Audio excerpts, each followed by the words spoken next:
Welcome to Not Milk Never Milk. Subscribe if you're lactose intolerant. In this video, I will explain how to set a Honda Pilot timing belt. First, ensure you have all necessary tools and parts, including a new timing belt, tensioner, and water pump.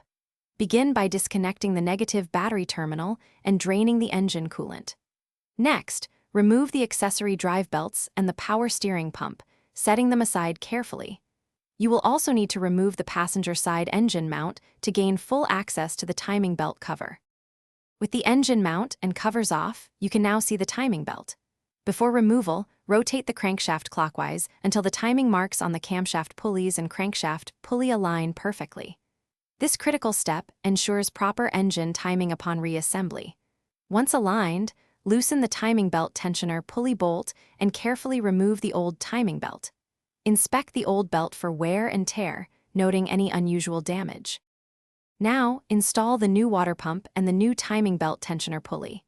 Carefully route the new timing belt around the pulleys, ensuring the timing marks remain perfectly aligned throughout the process.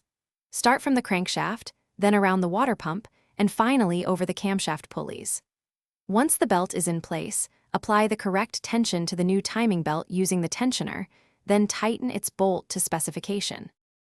After installing the new timing belt, reassemble all components in the reverse order of removal, including the timing belt covers, engine mount, and accessory belts. Refill the coolant and reconnect the battery. Start the engine and listen for any unusual noises, ensuring smooth operation. Perform a thorough test drive to confirm everything is working correctly. Remember to check the description for a link to quality socks and other great deals.